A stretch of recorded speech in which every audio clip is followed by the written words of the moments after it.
So to start, my name's Eira, and I'm here with my friend and colleague Ellen, who I will pass on to shortly. We're both PhD students in the School of Modern Languages at Cardiff, and we've got a particular interest in multilingual education here in Wales. Thank you, Ellen. And as part of that, we're both interested, as Welsh speakers, but also as language learners ourselves, we're interested in the sort of interrelation of languages within the learning process. So that's sort of how we fit into this symposium. My own research looks at pupil motivation specifically and how outreach initiatives, specifically Roots into Languages Cymru, for those of you who are familiar with the project, how that initiative aims to motivate pupils to learn languages within the context of Wales, and therefore within this multilingual within this multilingual context. But that's enough about me. As I say, today we're here to have a bit of fun and be a bit creative, and we're going to do that through exploring our own multilingual language journeys. And this actually links a bit to what Li Wei was saying about the social experience of multilingualism and the fact that this is context sensitive.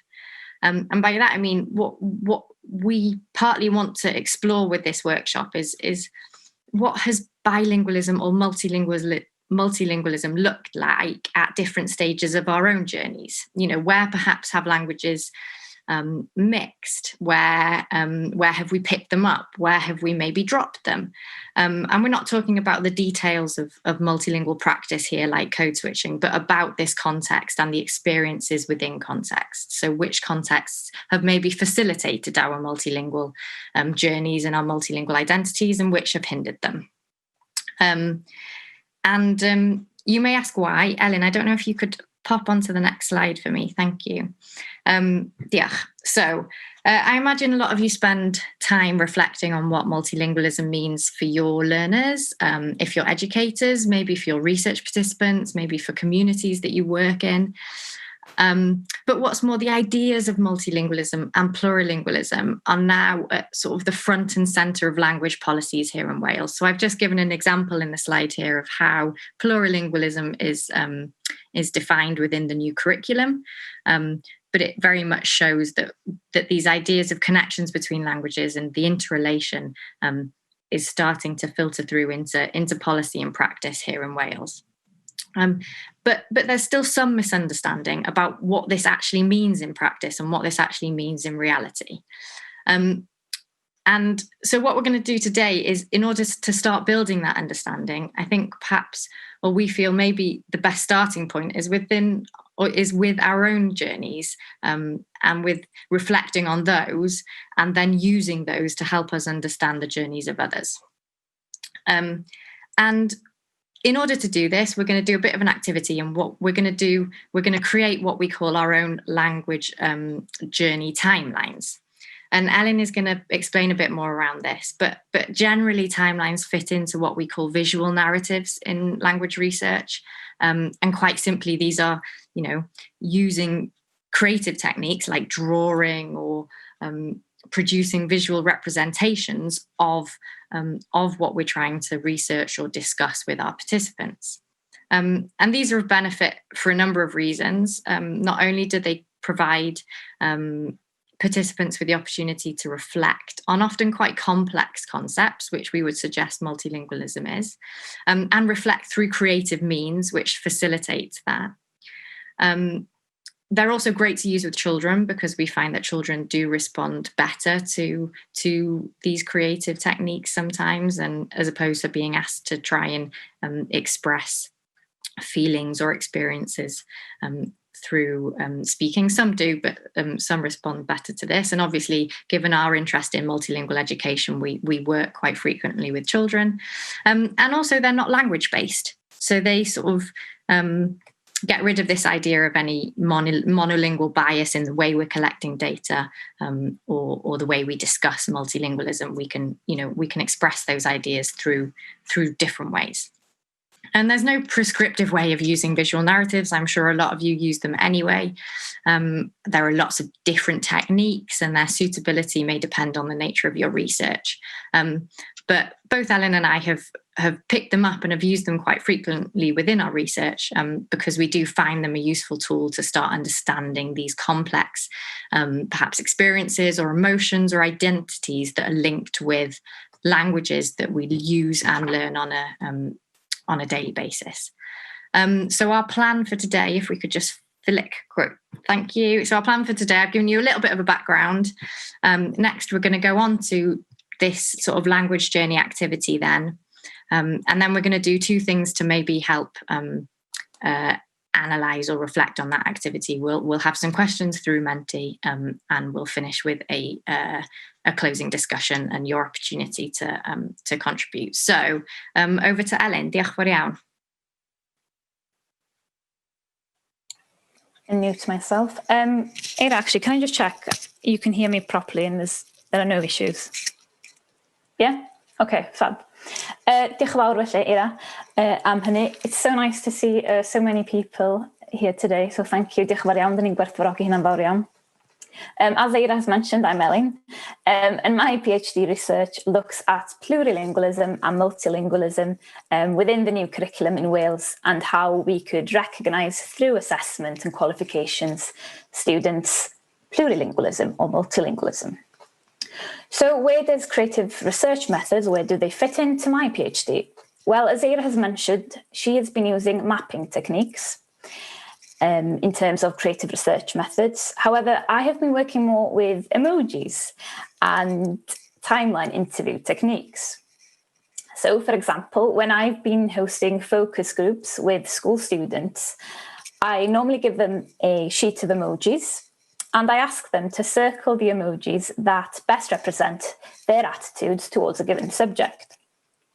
And then specifically for my master's research, I ask students to draw a timeline of their language journeys. And this is what we are going to get you to do today. So, next slide, sorry. There we go. So timeline interviewing, or as we're calling it today, our language journey, ieithoedd. Now, for my own research and for the purpose of today, Eira and I have drawn inspiration from Sheridan et al.'s research, and this was a narrative-based research that used timelining as a form of graphic elicitation in an interview setting in health research, so it's quite different from language research. Now, what we saw in this piece of research was that the method of timelining could be used to discuss complex as well as dynamic situations. And we saw an opportunity, I think, to adapt this to look at students' language journeys. And then, as Sheridan et al. Mentions in their research, and we have the reference for you here, it's a very interesting article actually.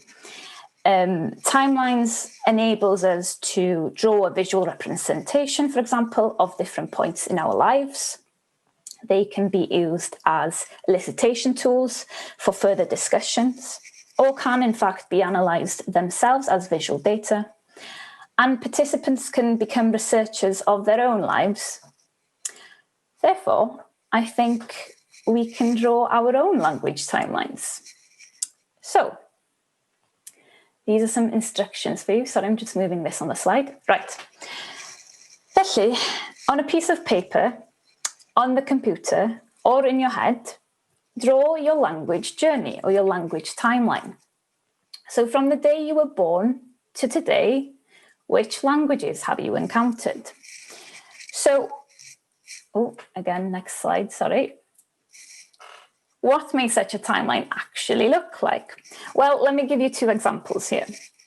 So if you all look to the left, you can see my own language timeline that I drew for my own research, which I've actually drawn each language separately and in terms of life stages. So you can see it was a section on primary school, secondary, further higher education, work life. So I drew mine in stages and separately in terms of languages. Now then, if you look to the right, you can see that participants of mine actually drew their languages all on one timeline, and year by year as well, as you can see. Now, you might also notice in these examples that there is a lot more information than just naming languages and, specifying the year. And the purpose of saying this is to explain that actually you may want to add other things to your timeline.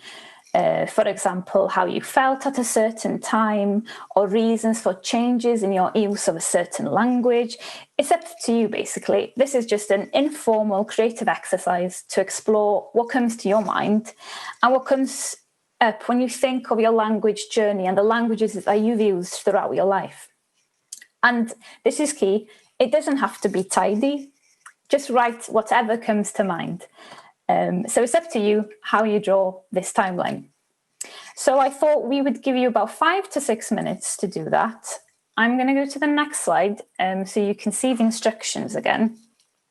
So as we've said, on a piece of paper, on the computer, or in your head, for the next 5 minutes, have a think about your language journeys. Okay, diolch. I'll put the timer on.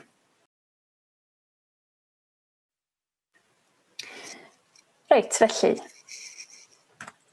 I hope you've all had time to draw your language journey or your language timeline, as we've been calling it. I'm now going to move on to menti.com. Oops. There we go.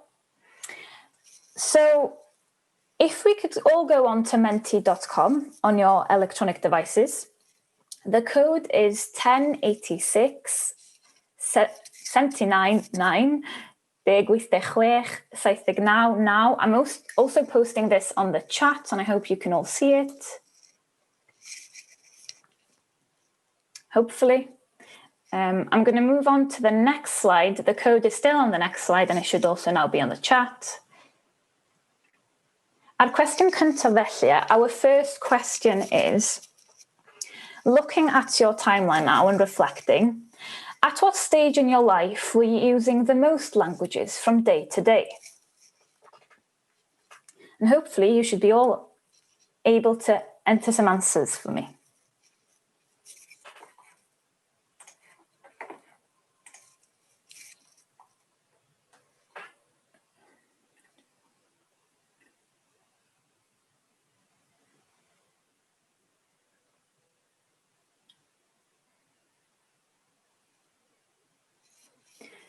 Yeah, just in a hunain glir, just to make this clear as well, please respond in Welsh or in English.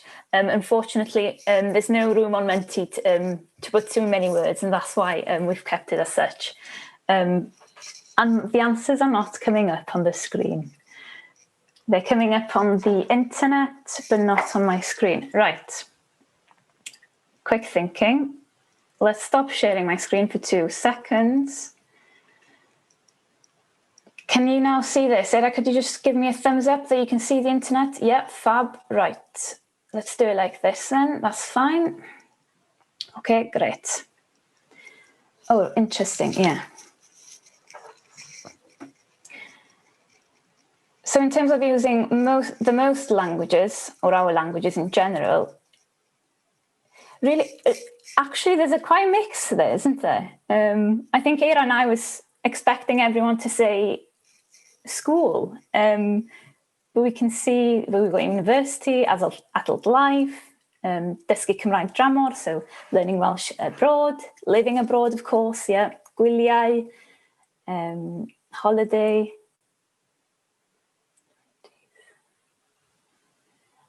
And in terms of age as well, there are a lot of different ages as well. That's brilliant. Very interesting.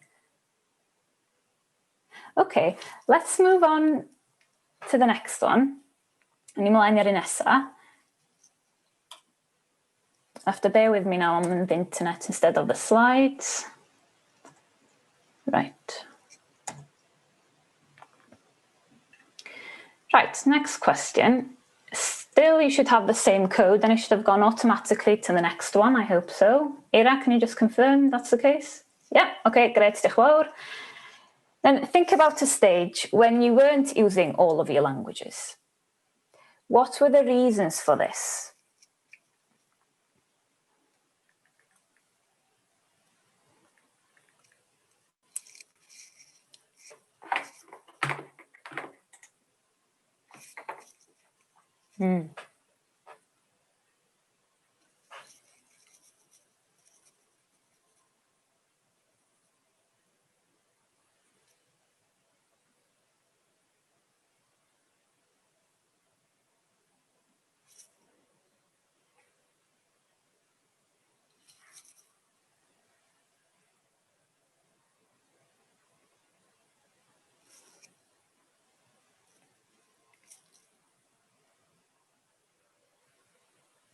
Okay, yes, very interesting answers. No time, laziness, lack of confidence. Very similar themes coming up here from everyone, it seems. I'll just scroll down so you can see. If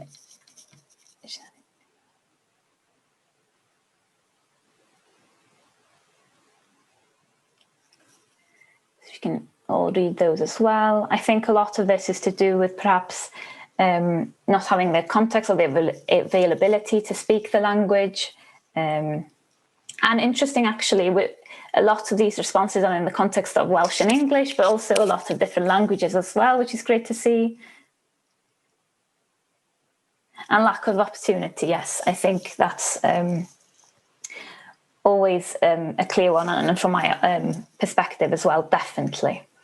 We'll move on to the last Menti slide then. I'll have to go back again. If you can just bear with me for 2 seconds. There we go. Dyna. Right. And this should work. Erall, just gadarnhau bod hwn yn gweithio? Yeah, diolch yn fawr, great, right. So even if you weren't using all your languages at that stage, did you still consider these languages to be part of your repertoire? So to be still one of your languages, essentially? Ooh.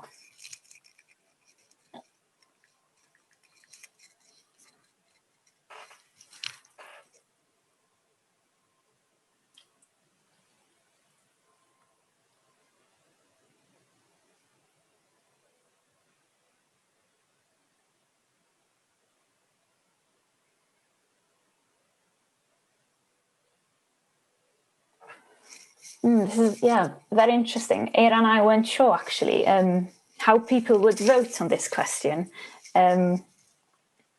Because with the idea of plurilingualism, for example, that we mentioned at the start, I guess the idea is that all languages, regardless of your fluency, for example, or competence in those languages, are still considered to be one of your languages. So it's very interesting to see that so many of you said yes to this question. Great to see as well, actually. Right, brilliant. Diolch yn fawr iawn am hynny. Diddorol iawn gweld. Right, I'll go back to sharing my screen now, my PowerPoint screen. If you can, again, just bear with me for 2 seconds. Right, stop sharing and then share again. Yeah, Erall, just cadarnhau at all. Can you see my screen? Yeah, great. Okay. Oops. A wedyn. Right, so this, oh, it works now. Typical. Right, doesn't matter. Now, what we've demonstrated now is that we've asked you 3 questions using menti.com. And if we had more time, for example, what we then could have done was we would have used emojis basically with you. And this is something you can do with students or other participants in general. Now, for example, in the context of these questions today, you could say, well, circle the emojis that represents your thoughts on not using all of your languages, for example, in school. And then your participants could then, circle those emojis. And it's quite fascinating, actually, which emojis people tend to circle. Now, of course, such timelining techniques and emojis could also be used to discuss, questions such as how do our language identities interact with our language journeys, the enablers and barriers to language learning, and how and to what extent our mother tongue, for example, influences the learning of new language. And I think it's also key to note here that we've also used menti.com as a way to demonstrate that online tools also have great potential as a creative tool for teaching, as well as actually gathering data, as we've done just now, in a clear and concise way, and hopefully in a fun way as well, in a different way for all of us going forward in this digital world. Felly, I'm going to go to the next slide now, and I think you're going to carry on with the discussion. Diolch. Diolch, Elin. Thank you very much. So to sort of end today, and I'm aware we've taken you on a bit of a whistle-stop tour of this exercise and of some of the things. Ellen's given you a feeling there of some of the specific areas that you could start questioning as through using these techniques, or start understanding. There are hundreds of questions we could have put into that Menti. It took us quite a while to get them down to 3. But to finish, for a closing discussion, what we want to do is look more widely at kind of like the purpose of this exercise. And I said at the start that by learning about ourselves, sometimes it can help us understand learners or participants better. I hope this is the case. I hope perhaps through this exercise you might agree, but this is also your opportunity to sort of challenge that assumption, really. What we would have done if we were able to put you into smaller groups is firstly to just share our timelines with each other and start a discussion around what similarities and what differences. I'll come back to your question in a minute, Meredith. What similarities or differences there are between our timelines, because realistically none of them are going to look the same. And it's, we would all agree when we said everybody's language journeys look different. But perhaps if we started seeing some standard trends or some standard sort of, or some similarities between timelines, we might start thinking, what does that say about the contexts that have facilitated or hindered multilingualism? And also, if within the group, perhaps here, if we saw uniformity, what does that say about this demographic? And is it obscuring our views of different language journeys and how other people might experience multilingualism? I don't know if it's possible or whether there is anyone who might want to share their timeline and anything interesting that they've sort of picked up from it or didn't expect. I don't know if anybody wants to put in the chat. If they do, then great. I know Meredith has come with a question here. So is it possible to have an example of some questions? Yeah. Ellen, I don't know if you want to look at Meredith's question and think about a response to that while I talk through the other group questions that we've set. Is that okay? And actually Claire has come back as well here and said that one of the things that she's picked out from her timeline is how her heritage language persists even if I don't speak it fluently. So yeah, this is something that I think Ellen showed through that final question that she asked. That so for most of us, irrespective of whether we are using languages on a day-to-day basis or speaking them fluently, they remain part of our repertoires. But it was also interesting to see there that for some people that wasn't the case, that actually unless the opportunity was there, some people felt that they did fall out of their repertoire. So it would be an interesting exercise to know how individuals could re-grasp those languages, or how we could prevent them falling out in the first place. The general just sort of discussion points that we were going to put to you today then is, what have you learned about your multilingual selves through doing this exercise? But also going a step further from that, how does the process of reflecting on your own multilingual journey have the potential to shape the way you either teach or promote or research language learning? Does this, would this maybe change some of the questions you're asking? If you've learned something about yourself that you didn't expect, does it maybe open your eyes to what others might say or respond to a similar question?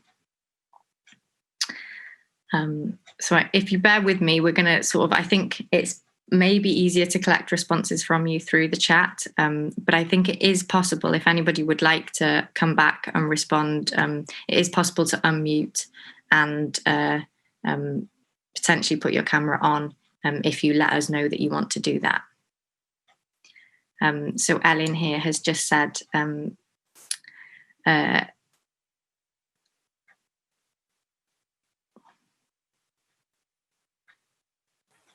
shall I start with the emoji question, Ira? Yeah, you and go. And then we can go, yeah. Yeah. This is a really interesting question, actually, from Reddit about the emojis. And I think that the reason for me using emojis in my work, it was actually, well, I actually hadn't planned to use emojis, and that's a real reason. But during the focus groups, some students were struggling, actually, to answer some questions. Just sometimes I feel when we discuss things with students, it can be quite difficult just to rely solely on oral discussions. So we were doing these timelines, and then I was just going into questions, asking them more about feelings. And of course, feelings is such a big concept. And then some participants were very, very quiet. And I happened to have a sheet of emojis, which I just had with me. I'm actually not sure why now.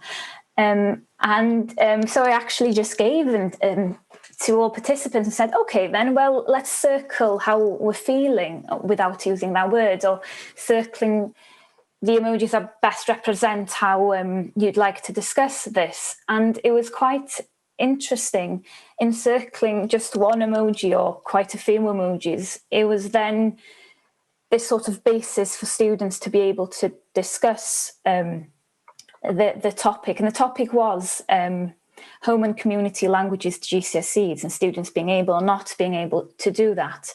And some students, circled the heart emoji because being able to do such an exam was so important to them. And then some students circled a sad face emoji because they weren't able to do such exams. It was just a very different way, I think, of gathering data and gathering people's views without having to have, I guess, quite an intense conversation. There was another way around this. And that's why we also use the timelinings, and Dara also has been using the mapping techniques. So I think that's my answer on that one. Ar y wynebau melyn emojis. Gair da, Meredith, yeah. Diolch, Ellen. Yeah, I haven't actually used emojis myself, but I do think Ellen makes a good point about,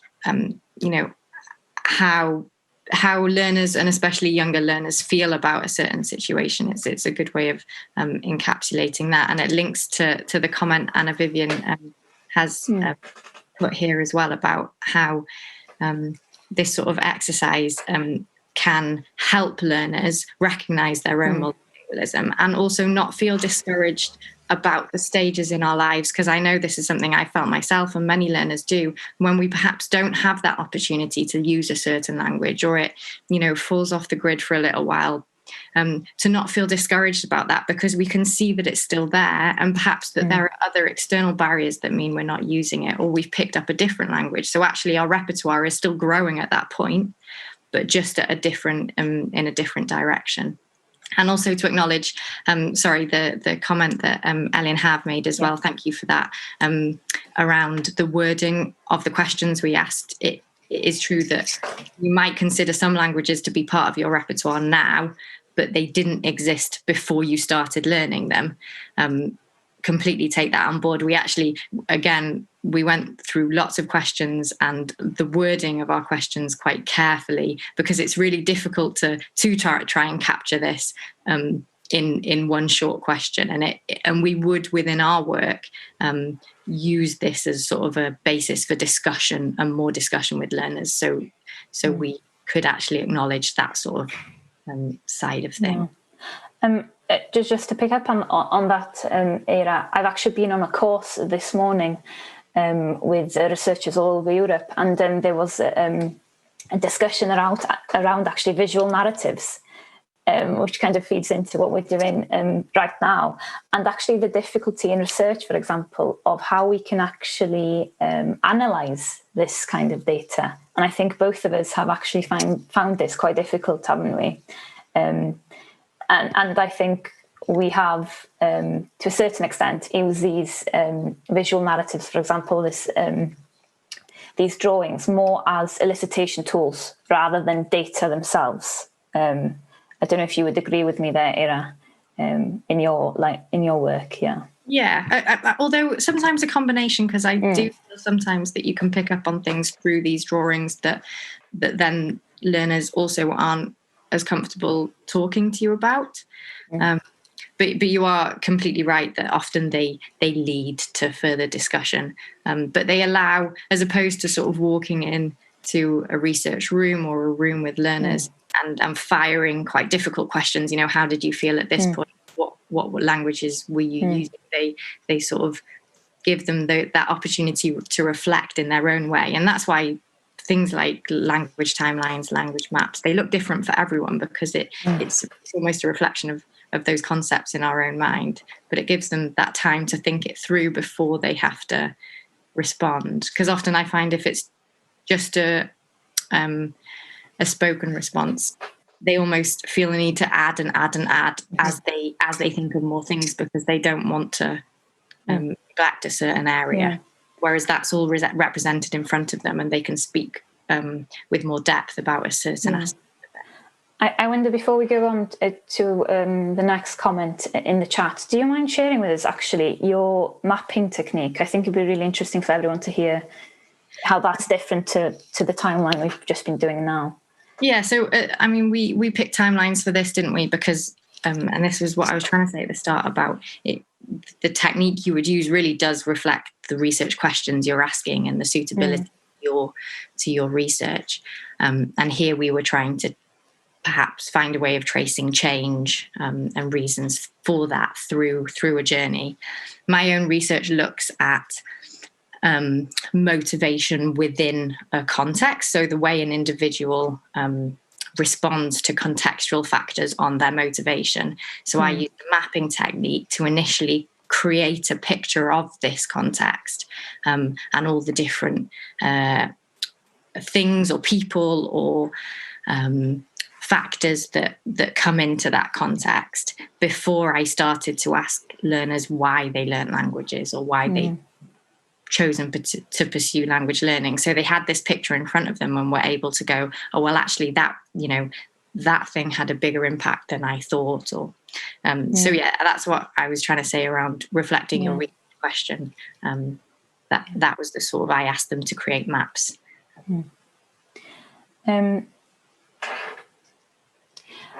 I'm just picking up on some of the comments in the chat as well from, I think, I guess Nia, Claire, Anna and Svetlana. Sorry if I pronounced your name incorrectly. I'm feeling there's a discussion here around how languages, it's not a linear process, is it? We might pick up some languages, we may not be using them for different reasons, etc. And I think in reflecting on my own journey as well, you realise that these languages are all part of your repertoire. And it's not a question of fluency. It's just a question of being proud of and speaking these languages. And I just wonder if I could ask everyone in the chat,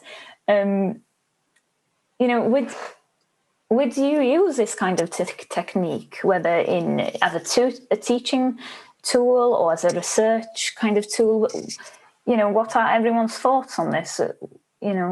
Do you see the potential to use this? I would wonder if you could just give a quick yes or no or some comments, brief comments on that. It would be very interesting to know. I agree with Ellen, because I think it's a technique that's being used and written about more and more in research in multilingualism now. And it's interesting, the comment you just made, Ellen, about language learning not being linear. And in fact, what this exercise asks us to do is create a timeline. Yes. So we sort of acknowledge perhaps the fact that those two statements don't line up. No. But it is this opportunity to explore things in a different way. often what comes up in discussions with learners is what they weren't able to say through using these techniques. Exactly, yeah. And I think, it'd be very interesting to carry on this conversation on Twitter, on email afterwards, if someone is interested in thinking, as you say, I've just said learning languages is not a linear thing, but I'm using techniques that are quite linear. And that's because that's what I've read in the literature. There are the techniques like the language body, I think they call it, and you draw languages in a body silhouette. But again, so if anyone else has some other technique that they're using, it would be so interesting to know about those techniques. The creative element of all of this would be fab to see actually with an Eira, I think. Was there a question there? I'm sorry.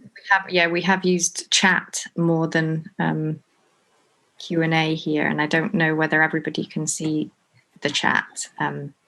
So we've been responding to things maybe that people can't see. There's only one in the Q&A. But Elian says to tomorrow's session in the afternoon as well, we'll explore some of these things. So, if it's been of interest, you join that. And I think the next session today, which is chaired by our supervisor, actually, Claire Guerrara, is at 2 and discusses languages and education. So some of these themes will probably come up through that as well. Brilliant. I see that the chat may have not been working for everyone, nor the Q&A. So again, as we just said, we're on Twitter and on email. And if someone has, any other questions, it'd be really interesting to carry on this conversation with an Eira. So I think that's it from us for today, I think. Gwych, diolch yn fawr iawn pawb, diolch Elin. Diolch yn fawr iawn I bawb am ymuno efo ni heddiw. Diolch yn fawr iawn. Tara.